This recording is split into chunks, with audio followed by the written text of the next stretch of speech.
Oh Seigneur, tu es là. Tu es ici, tu es présent parmi nous. Tu es dans nos maisons. Et nous t'invitons, Seigneur. Nous voulons t'inviter. Prends les rênes. Prends les rênes, Seigneur. Prends la première place dans mon cœur. Prends la première place, Seigneur, dans ma famille. Prends la première place dans mon pays. Tu es là, Seigneur. Saint-Esprit, Dieu, prends la première place. Seigneur, tu es là. Tu es là. Tu es là. Je sais que tu es là. Alors prends la première place. Prends la place qui t'est due, Seigneur. Tu es là, tu es ici, prends les rênes, oui je m'incline, tu es là, tu es ici, prends les rênes.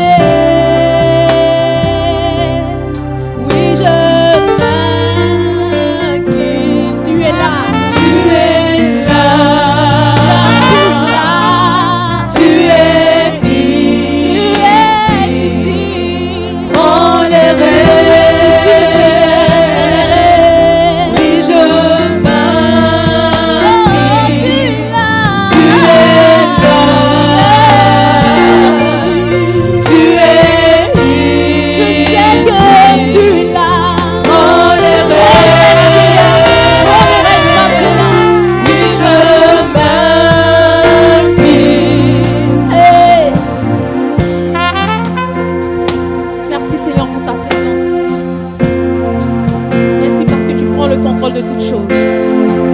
Prends les rênes maintenant. Maintenant. Prends les rênes maintenant. Prends les rênes, Seigneur. Nous savons que tu es là. Prends la première place. Conduis toutes choses par ton esprit. Alléluia. Prends les rênes de nos vies.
Dirige-moi, dirige-moi.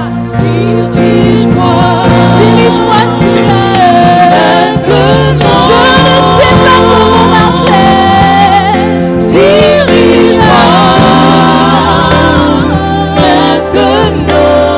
Seigneur, dirige-moi en profondeur. Dirige-moi. Dans ton intimité, Seigneur. Maintenant. Je veux sentir ta présence, Seigneur. Dirige-moi.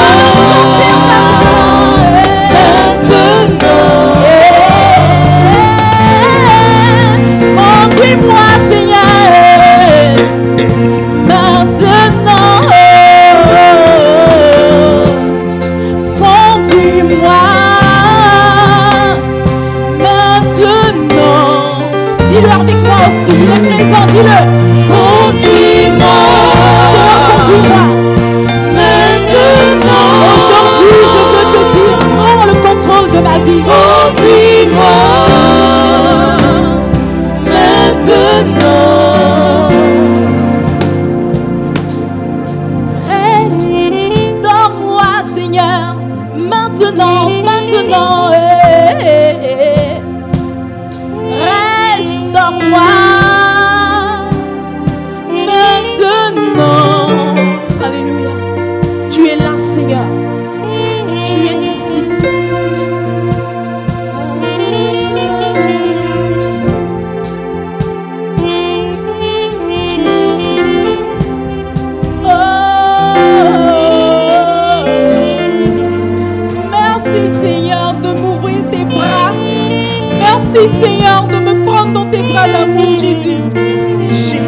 Merci Père de m'accepter tel que je suis.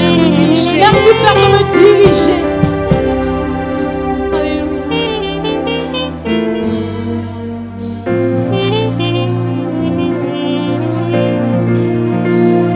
Parle à ton Dieu bien-aimé. Celui qui ne m'abandonnera pas. Tu connais ta vie, tu sais là où toi-même tu diriges ta vie actuellement. Est-ce que c'est toi qui diriges tes projets, tes finances, ou bien tu mets Dieu devant de toutes choses? Là où tu vois que tu es le prince de ton cœur, là où tu vois que tu es ton propre dirigeant, soumets-toi ce matin ou ce soir à ton Dieu et dis-lui, Seigneur, je te donne mon cœur, je te donne la direction de ma vie. Sois roi, sois maître.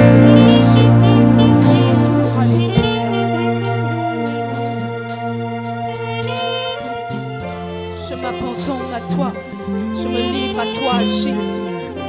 Prends la première place, prends la place de roi. Merci. Merci parce que tu es là. Oh Jésus. Merci Seigneur. Merci Seigneur. Merci Seigneur. À toi toute la gloire. Dans le cadre de la vision que nous sommes en train de développer pour l'Église, nous nous sommes orientés vers le discipolat. Le discipolat. Le discipolat qui fait des disciples. Nous sommes dans cette dynamique de la multiplication des disciples. Nous sommes dans la dynamique de la multiplication des disciples parce que c'est le mandat que nous avons reçu du Seigneur. Le Seigneur Jésus a dit dans Matthieu 28, « Allez et faites de toutes les nations des disciples. » Le Seigneur a dit, « Allez et faites de toutes les nations des disciples. » Il n'a pas dit, allez et faites de toutes les nations des chrétiens. D'ailleurs, le mot chrétien dans le Nouveau Testament est répété seulement 3 fois. Alors que plus de 256 fois dans le Nouveau Testament, nous voyons le mot disciple. Si nous recherchons dans le Nouveau Testament quelle est la vie du chrétien, qu'est-ce que la vie chrétienne, on ne va pas trouver grand-chose. Mais les termes forgés par l'histoire, il faut souvent faire attention.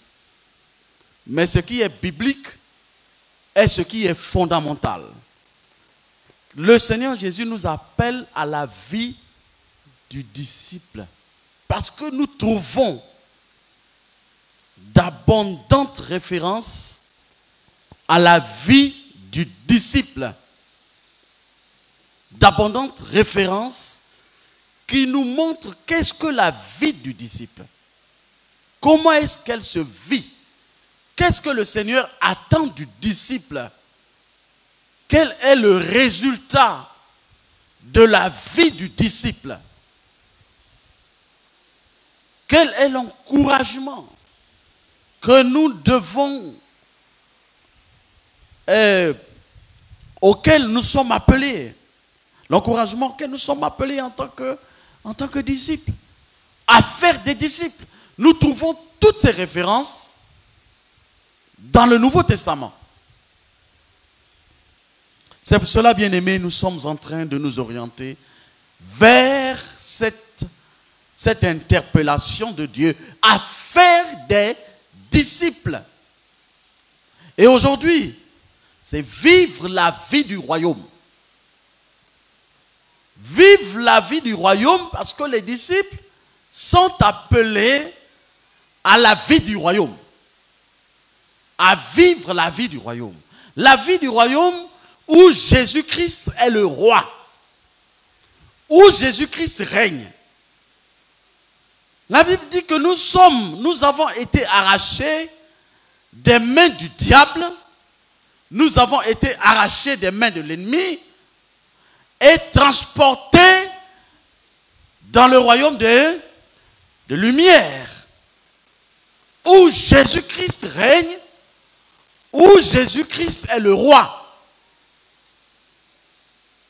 Nous sommes dans le royaume où Jésus-Christ règne, où Jésus-Christ est le roi. C'est pour cela, nous devons comprendre, bien-aimés, la vie nouvelle à laquelle le Seigneur nous invite. Qu'est-ce que cette vie nouvelle? Qu'est-ce qui sous-tend cette vie nouvelle? La vie du royaume. Et quelles sont les priorités de la vie du royaume? Pour que nous puissions, bien-aimés, bien vivre et mener notre vie selon les attentes du Seigneur pour nous. Le Seigneur a des attentes pour nous. Le Seigneur attend quelque chose de nous. Le Seigneur a une vie qu'il attend de nous. Et si nous n'accomplissons pas cette vie, bien-aimés, c'est comme si nous serons là en train d'avancer et de vivre comme des gens qui ne sont pas utiles à l'œuvre du Seigneur. Quelques principes, bien-aimés, que je voudrais communiquer dans ce message, qui pourront nous permettre de nous asseoir, d'évaluer notre propre vie que nous menons actuellement et de corriger notre trajectoire de sorte à ce que nous puissions être là où le Seigneur nous attend. Premièrement, dans la vie du royaume ne concerne pas n'importe qui. La vie du royaume de Dieu concerne ceux qui ont décidé de suivre Jésus, qui marchent dans ses voies, qui marchent sur ses traces et qui sont disciples. La vie du royaume concerne les disciples de Jésus. Ceux qui vivent la vie du royaume, c'est ceux qui acceptent de marcher selon les principes du discipulat. C'est-à-dire que je suis disciple de Jésus, je marche sur ses traces, je marche sur les pas de Jésus, je vis sur les pas de Jésus, je cherche à faire ce que Jésus-Christ a fait, et je me pose la question de savoir que ferait Jésus à ma place pour toute situation qui s'oppose à moi. Rechercher la volonté de Jésus, rechercher la voie de Jésus et suivre les traces de Jésus.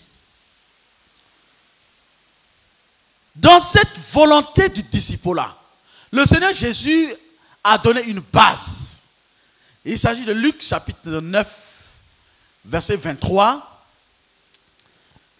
Il y a un principe fondateur concernant le discipulat. Puis il dit à tous, si quelqu'un veut venir après moi, qu'il renonce à lui-même, qu'il se charge chaque jour de sa croix et qu'il me suive. Renoncer à soi-même, prendre sa croix et suivre Jésus sont ici trois principes que le Seigneur Jésus a donnés et qui présentent le coût du discipulat. Renoncer à soi-même, c'est se départir de l'orgueil qui nous enveloppe et du moi qui nous couvre et qui nous conduit. Ou quelquefois, nous faisons les choses selon le moi, selon notre chair, selon notre direction, pour être vu des hommes, mais pour satisfaire notre ego. Renoncer à soi-même. Parce que le moi ne peut pas accomplir la volonté de Dieu.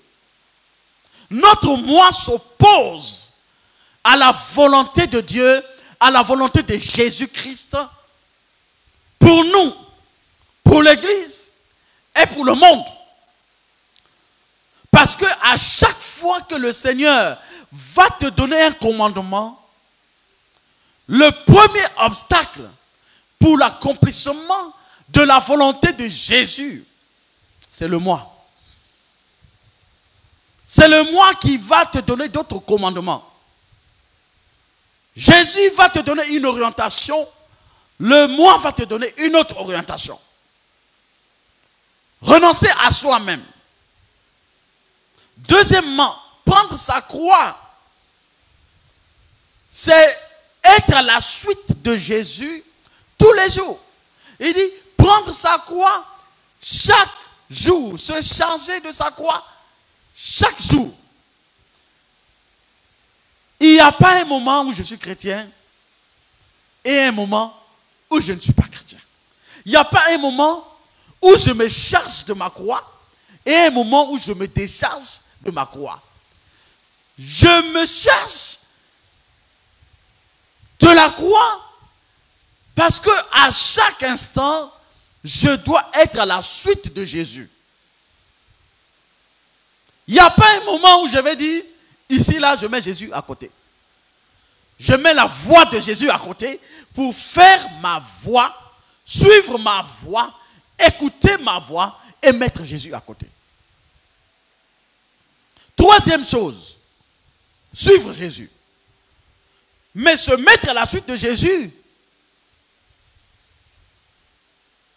est précédé des deux premières choses. Renoncer à soi-même et se charger de sa croix. On ne peut pas suivre Jésus de façon convenable si les deux premières conditions n'ont pas été accomplies et réalisées dans notre vie. Renoncer à soi-même et prendre sa croix. Bien-aimés, voici ici le principe fondateur de la vie du royaume. Être disciple de Jésus. Si nous nous arrêtons à ce niveau de ce principe fondateur, où te trouves-tu par rapport à ce principe fondateur?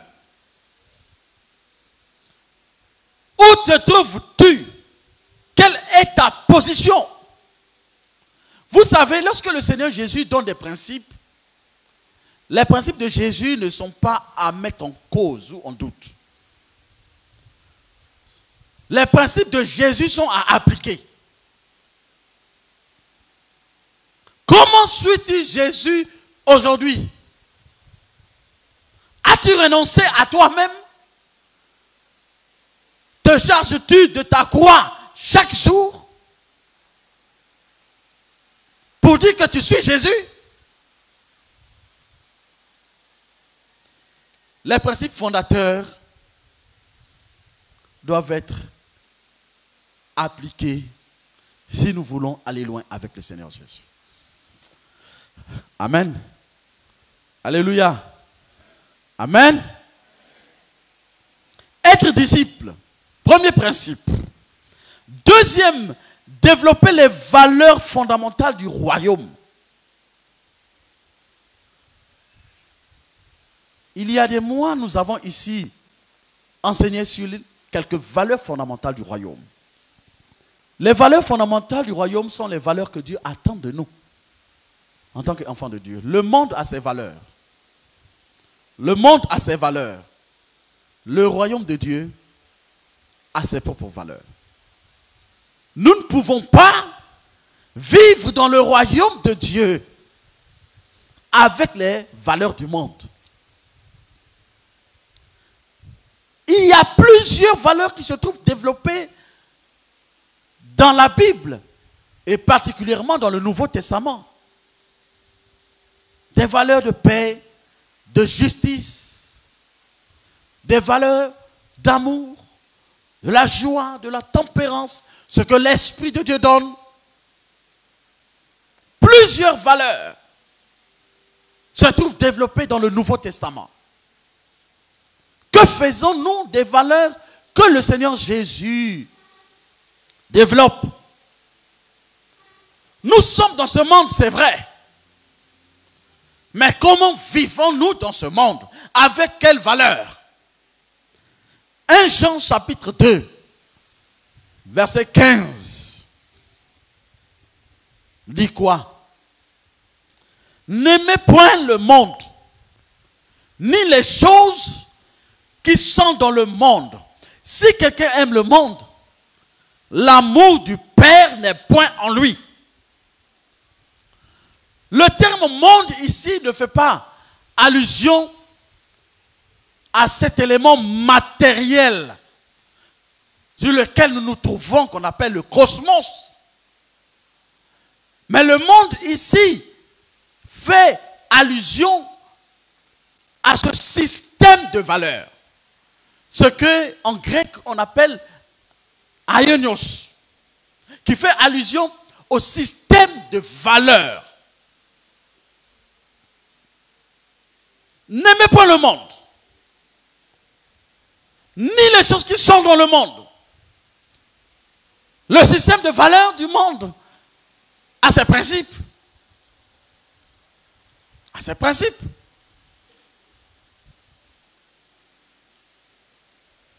Quelquefois, nous nous accommodons facilement, bien aimés, au système de valeurs que le monde présente. Parce que nous voulons des avantages et avancer assez rapidement. Nous nous accommodons très souvent au système de valeurs du monde. Entrer dans le monde, entrer dans les systèmes, dans certains contextes que les gens développent et mettent en place pour avancer rapidement. Et nous nous emballons, nous nous embobinons. Le système des valeurs aussi que le monde présente, c'est des choses que nous voyons chaque jour se développer autour de nous. Aujourd'hui, on parle de l'homosexualité qui doit être acceptée, qui doit être validée dans des États, dans des pays, pour recevoir des cofinancements. On sait quelquefois, au prix de ces chantages, ou sous le coup de ces chantages, que certaines autorités cèdent pour avoir accès à des gros financements. Si vous n'acceptez pas l'homosexualité dans votre pays, nous n'allons pas vous apporter de l'aide, vous donner telle ou telle autre chose. Et il y a des gens qui cèdent à ces chantages. Aujourd'hui, lorsque vous mettez contre, vous vous prononcez contre l'homosexualité, il y a un mot spécial qui est attribué à ces genres de personnes qui se lèvent contre l'homosexualité. On les appelle des homophobes. Homophobes. Vous êtes homophobe. Pourquoi? Parce qu'il faut laisser les gens faire ce qu'ils veulent. Les droits de l'homme, c'est laisser aussi l'autre faire ce qu'il veut. C'est-à-dire s'il est une femme, si elle est une femme, elle veut épouser une femme, c'est son droit. Un homme qui veut épouser un homme, c'est son droit. Mais heureusement qu'il y a des gens qui se lèvent et qui n'acceptent pas ces genres de pratiques, qui prêchent contre. C'est avec honte que nous avons vu une église qui a des femmes pasteurs et qui a eu 2 femmes pasteurs qui se sont mariées. 2 femmes pasteurs qui se sont mariées. Bon, mais ce n'est pas ici en Côte d'Ivoire, hein? Oui, il faut préciser. Ce n'est pas ici en Côte d'Ivoire. C'est dans un pays très loin d'ici. Ce n'est pas en Afrique. 2 femmes pasteurs qui se sont mariées. Mais ça, c'est les valeurs que ce monde développe aujourd'hui.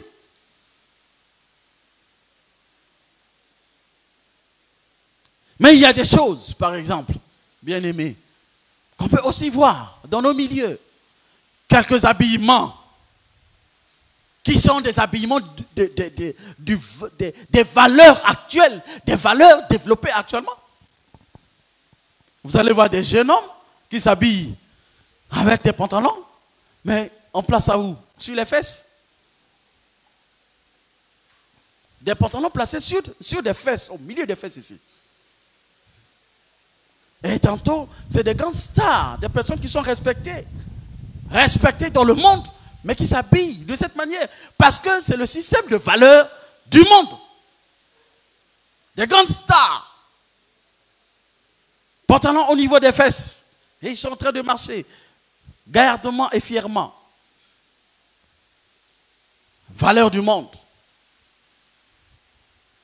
Mais il y a aussi, quelquefois, on voit des femmes qui se déshabillent pour sortir. Et quelquefois, on retrouve ces femmes-là dans les églises. N'est-ce pas?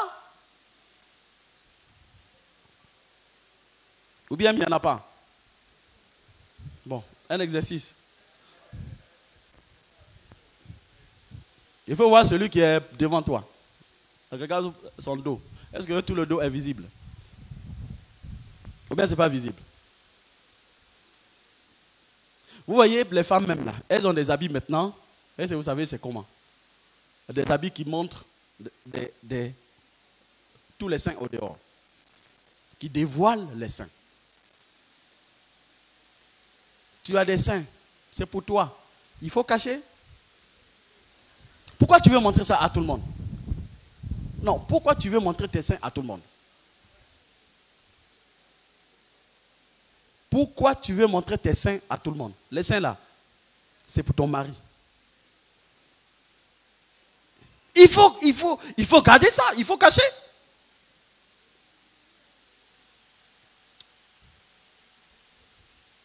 Les hommes de cette église, je parle au nom des hommes. Nous, on ne veut pas regarder les seins de femmes de quelqu'un ici. Les hommes, est-ce que vous êtes d'accord avec moi?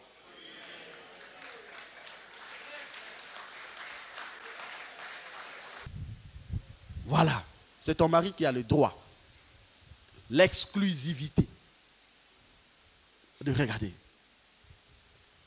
Il faut bien s'habiller. Mais si à l'église vous avez le courage de mettre de tels habits, et dans le monde, comment est-ce que vous vous habillez? Comment est-ce que vous vous habillez dans le monde? La mentalité du royaume est une mentalité qui est basée sur l'amour. Nous devons nous aimer. Lorsqu'on se dit chrétien, nous devons nous aimer. Et l'amour que nous avons, les uns pour les autres, est basé sur l'amour que le Christ a manifesté pour nous. Il nous a aimés pendant que nous étions encore pécheurs et loin dans le monde. Le Seigneur nous a aimés pendant que nous ne le connaissions pas. Est-ce que nous manifestons ce genre d'amour les uns pour les autres? Aimer mon frère, ma soeur, être prêt à le secourir, à la secourir, à venir en aide, à faire quelque chose pour que mon frère ou ma soeur soit soulagé. Le Seigneur nous convie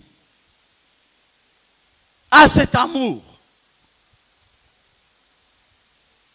Quatrième chose, mettre la priorité sur le royaume de Dieu. Quatrième chose, mettre la priorité sur le royaume de Dieu. Quelles sont tes priorités aujourd'hui? Vous savez, bien-aimés, lorsque nous essayons de jeter un regard sur nos agendas ou sur nos banques à projets, on a des projets, hein, n'est-ce pas? Si tu me donnes 10 millions, j'ai un projet de 10 millions. Si tu me donnes 100 millions, j'ai projet de 100 millions. Quand tu as beaucoup de projets et que par la grâce de Dieu, tu reçois de l'argent, tu sais ce que ça va faire. Mais ceux qui se perdent souvent, c'est ceux qui n'ont pas de projet. Tu reçois 20 millions, tu ne sais pas ce que tu vas faire avec les 20 millions. Tu vas dire d'abord, je vais d'abord manger. Je vais bien manger. Je vais manger comme je n'ai jamais mangé. Tu vas manger comme ancien laitier maintenant. Tu vas manger des crudités, toutes choses. Bon, ce que je dis, ce qu'il fait, c'est très bien. Hein? C'est très bien. Tu vas commencer à manger comme on mange à l'hôtel Ivoire. Chaque jour. Mais c'est parce que tu n'as pas de projet.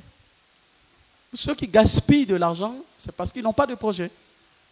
Mais quand tu as une banque de projets, tu reçois une certaine somme, tu sais ce que tu vas faire avec cet argent. C'est un conseil, hein? N'est-ce pas? Les jeunes, vous n'acclamez pas? Les jeunes, il faut être réactif. Quand on reçoit des bons conseils, il faut acclamer. Hein? Là, vous êtes, oh Seigneur, merci pour ce que tu nous donnes. Et les gens vont vous donner encore d'autres secrets et d'autres topos. C'est ça, la jeunesse. Il faut acclamer le Seigneur. Amen. Amen. Mettre la priorité sur le royaume de Dieu. Matthieu 6, 33 dit quoi? Matthieu 6, 33 dit quoi? Cherchez premièrement le royaume et la justice de Dieu. Et quoi? Et toutes ces choses vous seront données par-dessus. Si notre quête quotidienne, c'est de rechercher le royaume de Dieu et la justice de Dieu, bien-aimé, il y a une implication pour notre vie. Le royaume de Dieu, chercher à ce que le règne de Dieu soit établi, que la vie de Dieu soit établie en moi, que la manière de vivre de Dieu soit établie dans mon service, là où je suis, que le règne de Dieu soit établi où je suis, où j'habite, avec mes enfants, avec mes voisins.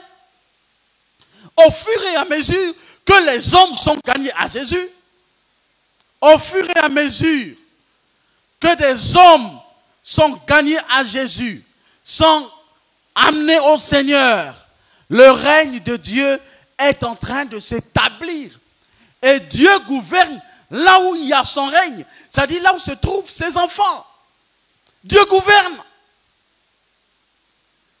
Bien-aimés entre nous, il y a des choses quelquefois nous déplorons concernant la nation. Oui. Voici ce que les gens sont en train de faire. Voici ce que les gens sont en train de faire. Ils sont en train de nommer leurs propres parents. Ils sont en train de nommer les gens de leur propre ethnie. Mais toi, là où tu es, tu fais quoi? Est-ce que tu ne fais pas comme eux? Est-ce que tu ne nommes pas tes parents? Est-ce que tu ne nommes pas les gens de ton ethnie?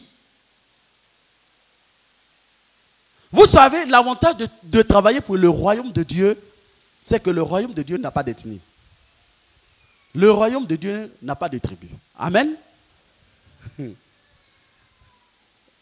Le pasteur Abel Ndjiri-Raoult disait que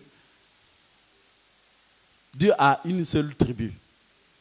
C'est ses enfants. Ils n'ont pas de race, ils n'ont pas de couleur. Si moi, je décide d'aider mon frère dans le Seigneur, je suis en train de travailler pour le royaume de Dieu. Parce que dans le Seigneur, il n'y a pas de race, il n'y a pas de tribu. Il n'y a pas de couleur. Mais lorsque tu fais la même chose dans ton bureau, dans ton service, que tu aides les gens par rapport à une appartenance tribale ou bien ethnique, tu es en train de faire ce que le monde fait. Mais si tu le fais sur la base d'appartenance à Jésus, tu es en train d'imposer l'autorité de Jésus là où tu te trouves. En gagnant des âmes, même à Jésus, tu es en train d'étendre et d'élargir le royaume de Dieu là où tu te trouves. Dans un service où vous avez les verts, vous avez des païens, des animistes, vous êtes deux chrétiens. Mais si vous gagnez les autres à Jésus, vous êtes en train de gagner le monde à Dieu. Vous êtes en train d'élargir le royaume de Dieu et le règne de Jésus dans votre service. Et les pratiques qui ne sont pas commodes par rapport à la foi chrétienne vont disparaître.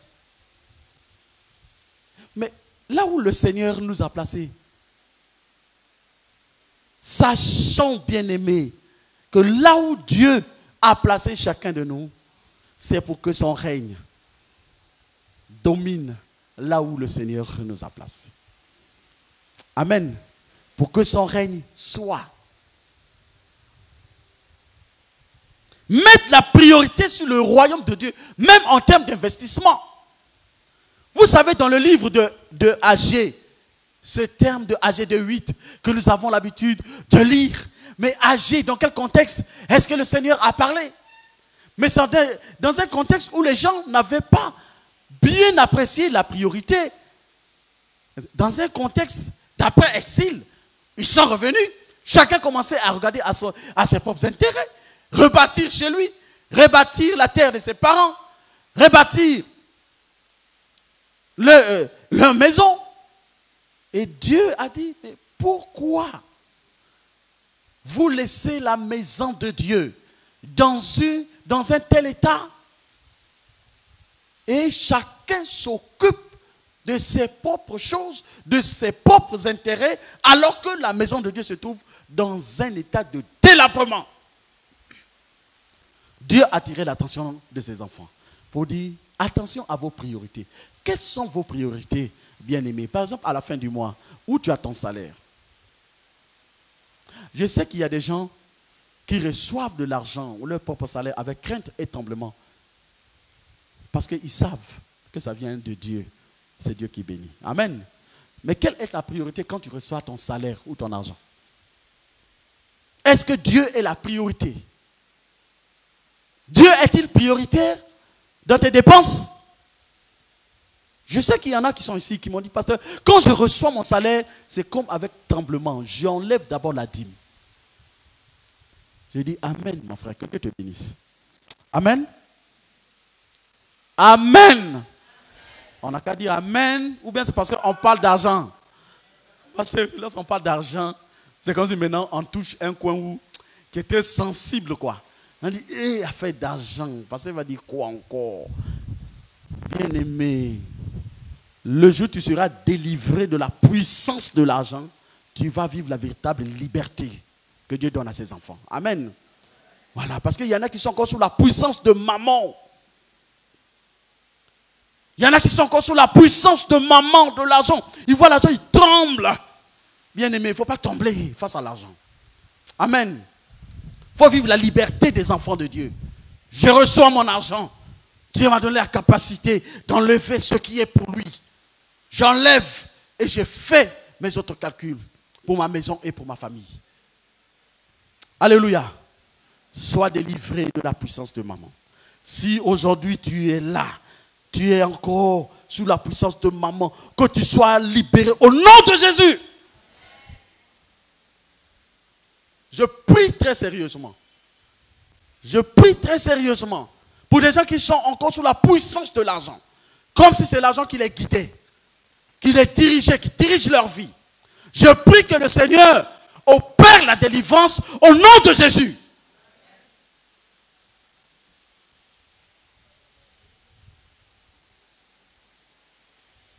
Alléluia.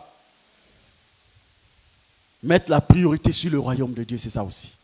Mettre la priorité sur les intérêts de Dieu. Alléluia. Nous avons pris des engagements depuis le mois d'avril-mai. Juin, juillet. On sait qu'il y en a qui ont soldé. Mais il y en a qui n'ont pas soldé. Si tu as pris un engagement de 50 000 francs pour solder en décembre, depuis le mois de juin, tu n'as pas soldé. Frère, les autres n'écoutent pas, mais entre toi et moi, est-ce que c'est bien? Et il y en a qui osent dire que non, ils comptent sur les contributions des autres. Si quelqu'un donne une contribution de 5 millions, c'est qu'il sait combien Dieu lui a donné. Mais il a donné pour lui. Il n'a pas donné ça en ton nom. Être libre du monde. Cinquième principe. Allez rapidement. Je vais énoncer. 1 Jean 2,5. 1 Jean 2,15, pardon. 1 Jean 2,15. Pour vivre la vie du royaume. Être libre du monde. 1 Jean 2,15 dit, n'aimez point le monde, ni les choses qui sont dans le monde. N'est-ce pas? N'aimez point le monde, ni les choses qui sont dans le monde. Si quelqu'un aime le monde, l'amour du Père n'est point en lui. N'aimez point le monde. Si quelqu'un aime le monde, l'amour du Père n'est point en lui. 6. Être engagé dans la mission. Jean 20, 21. Jésus leur dit de nouveau, la paix soit avec vous. Comme le Père m'a envoyé, moi aussi je vous envoie. Être engagé dans la mission. Les messages reçus ici disent qu'il y a 3 manières d'être engagé dans la mission.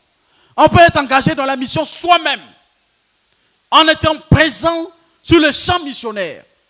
Deuxièmement, en priant pour la mission. Troisièmement, en donnant pour la mission. Aujourd'hui, DME. Des gens qui ont pris l'engagement de donner pour la mission.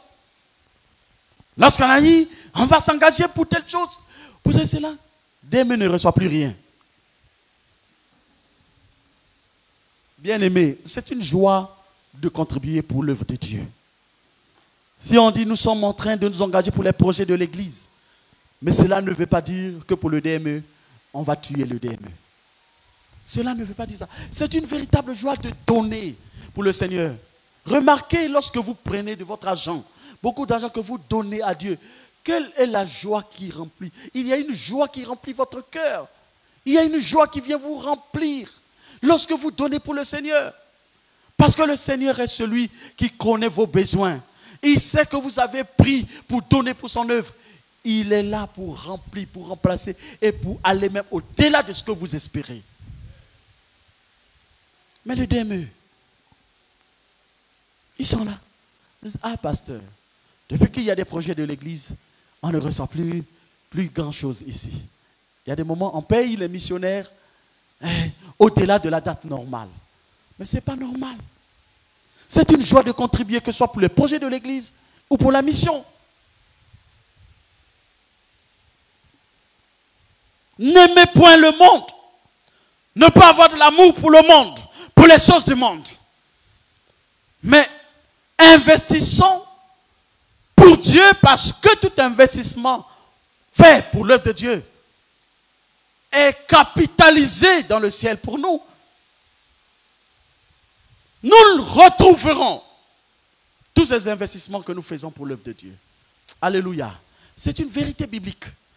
Ce que l'apôtre Paul a révélé, ces investissements que nous faisons ici sur la terre pour l'œuvre de Dieu, nous le retrouverons un jour. Nous n'investissons pas en vain. Nous n'investissons pas en vain. Mais nous retrouverons ces choses un jour. Être engagé dans la mission. Engage-toi dans la mission. Obéir aux ordres de Jésus est l'une des conditions également.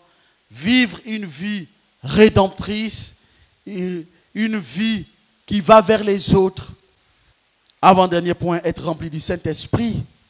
Quand ils eurent prié, le lieu où ils étaient assemblés trembla. Acte 4, verset 31. Ils furent tous remplis du Saint-Esprit et ils annonçaient la parole de Dieu avec assurance. L'un des résultats de la plénitude du Saint-Esprit, c'est d'annoncer la parole de Dieu avec assurance. C'est pour cela, bien-aimés, nous devons rechercher à être remplis du Saint-Esprit.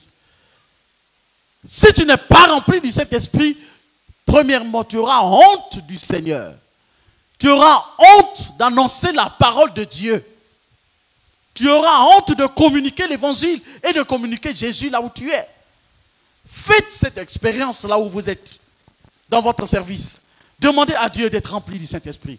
On peut avoir le Saint-Esprit, mais ne pas être rempli du Saint-Esprit.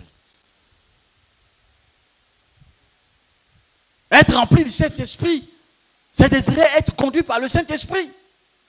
Rechercher la plénitude du Saint-Esprit, que je sois rempli du Saint-Esprit, et c'est le Saint-Esprit qui me donne la force pour parler de Jésus. Si je ne suis pas conduit par le Saint-Esprit, j'aurai Jésus dans ma poche, je ne vais pas le présenter. Mais c'est quand je suis rempli du Saint-Esprit que dans mon service, je ne vais pas tarder à parler de Jésus, à prier avec mes collègues. Il y a un qui a un problème, je vais prier pour lui. Il y a un qui a une situation, je vais prier pour lui. Il y a un qui est dans le malheur, je m'en vais le soutenir parce que je suis conduit par le Saint-Esprit. Le Saint-Esprit me donne la force.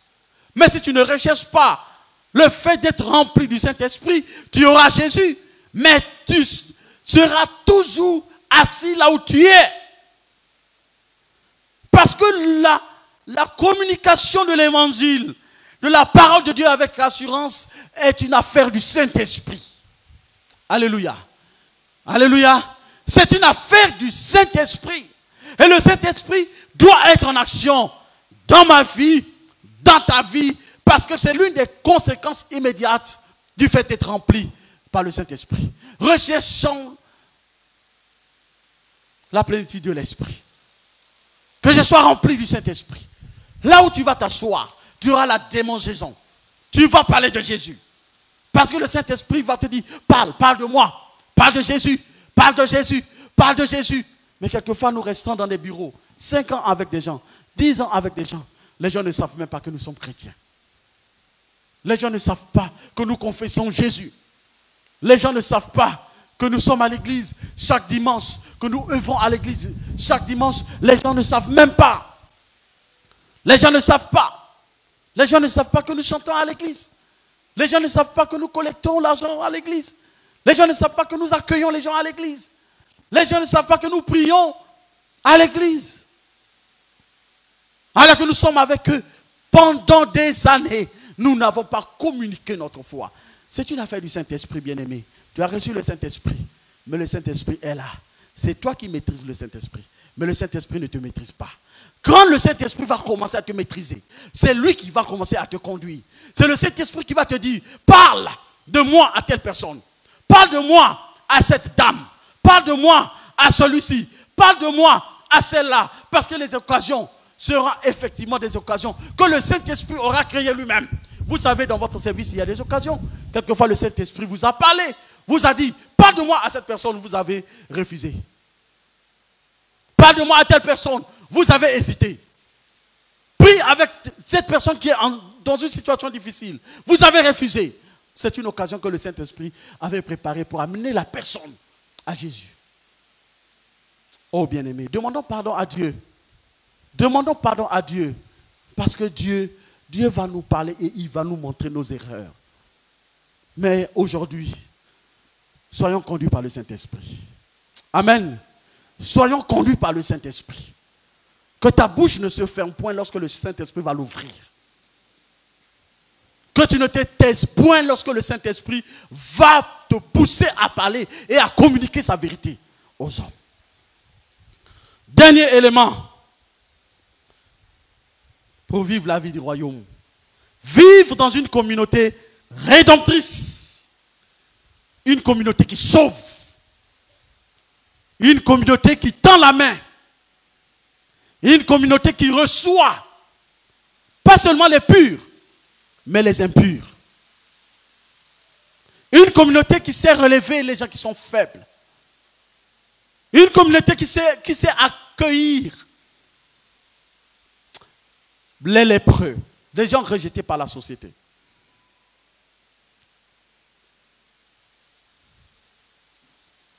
Une communauté qui sait bénir les gens en difficulté et qui souffrent. C'est la mission que le Seigneur Jésus s'est donnée. Ésaïe 61. Luc chapitre 4, verset 17-18, nous voyons, l'Esprit du Seigneur est sur moi. Ce que le Seigneur a dit, c'est ce qu'il nous confie aujourd'hui. L'église doit être l'église des pauvres. Lui, il s'est fait pauvre pour que nous soyons riches. L'église doit être l'église de ceux qui souffrent pour retrouver la guérison. L'église doit être l'église des pécheurs. Pas pour pratiquer le péché, mais pour qu'ils soient libérés du péché. L'église est l'église des saints. Mais l'église est l'église de ceux qui cherchent la sanctification et la sainteté. Nous sommes l'église des saints. Le fait d'accepter Jésus fait de nous des saints, des gens mis à part. Mais nous recherchons la sanctification pratique, qui est la sanctification quotidienne. Mais l'église ne rejette pas les pécheurs. Parce que le Seigneur Jésus est venu pour les pécheurs. Amen. Un dernier exercice. Qui de nous ici est sans péché? Celui qui sait qu'il est sans péché, qui n'est pas pécheur, que lui, il n'est pas pécheur. Tout le monde est pécheur. Si nous étions une église des non-pécheurs, on allait chasser tous les pécheurs. Et ici, là, zéro. On allait avoir personne ici. C'est ce que le Seigneur Jésus a dit. Qui de vous n'est pas pécheur? Qu'il jette la première, la pierre. C'est pour cela, dans l'église, on n'écrase pas ceux qui tombent. On ne marche pas sur ceux qui tombent. Ceux qui tombent là, ils sont appelés à se relever. Mais gare à celui qui est encore debout. Parce que c'est ton tour qui vient. Celui qui est tombé, il est appelé à se relever. Mais gare à toi qui es debout. La communauté est une communauté de rédemption qui rachète les hommes. Qui amène les hommes par amour à se relever, à se redresser, à continuer la marche, à vivre le bon combat de la foi, à être encouragé par cette nuée de témoins qui nous encourage, qui nous voit pour dire allons-y, allons-y, tu es tombé, relève-toi, marche, marche. Et c'est ça le royaume de Dieu. C'est pas un royaume où on chasse les pécheurs, mais on accueille les pécheurs, on les restaure, on les soigne, ils sont bénis, ils sont guéris et ils continuent la marche avec Jésus. Alléluia. C'est ça la communauté des enfants de Dieu. Ce n'est pas une communauté qui écrase ceux qui tombent devant ce que. Et si vous savez que lorsqu'on parle des gens qui tombent, c'est que toi-même tu ne vas jamais tomber. C'est que toi-même tu ne peux pas tomber. Toi qui parles, qui écrase la personne qui est tombée, c'est que toi-même tu ne vas pas tomber alors que toi, peut-être que tu es tombé plus que lui. Mais c'est parce que pour lui on a vu, pour toi on n'a pas encore vu. Parlons peu, mais parlons sagement. Amen. Parlons peu, mais parlons sagement. La communauté des enfants de Dieu est cette communauté qui appelle les rachetés, les pécheurs, pour qu'ils soient rachetés. Pour qu'ils soient rachetés. Pour qu'ils soient rachetés.